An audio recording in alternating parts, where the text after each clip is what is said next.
from the ground. It comes from above. It comes from the heaven.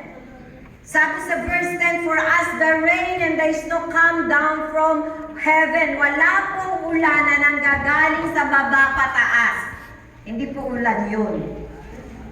Amen. Ang ulan po na laging nanggagaling yan sa taas at bababa. Do you remember when did the first rain came in the earth? In Noah's time. Very good, brother. In Noah's time. That is the very first rain na dumating sa lupa. But the very first rain that happened in the earth, they didn't give life. They gave death. They gave destruction. And after that, nagsabi ang Panginoon, hindi ko nawawasakin ang mundo sa pamamagitan ng tubig. That's why may covenant si Lord, yung rainbow. And from then on, every time God sent snow, God sent rain, it brings life. Amen.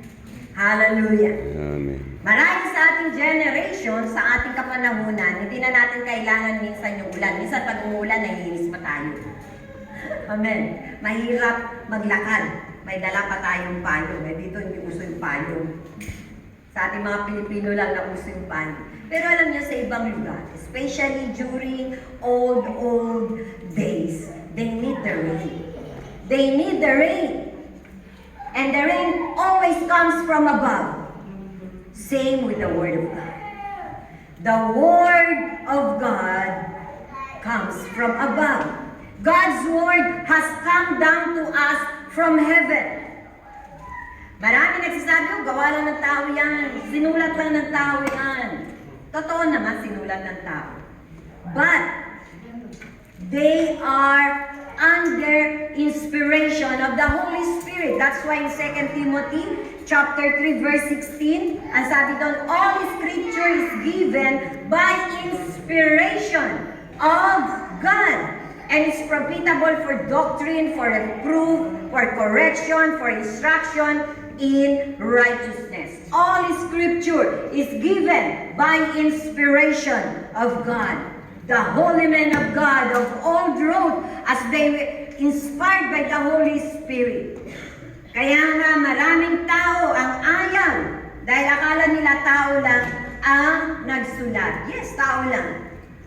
But they cannot write it unless they are not inspired by the Holy Spirit. That's why gumagawa sila ng ibang scripture. Gumagawa sila ng ibang doktrina aside from the originality of the Word of God. Katulad po ng ulan.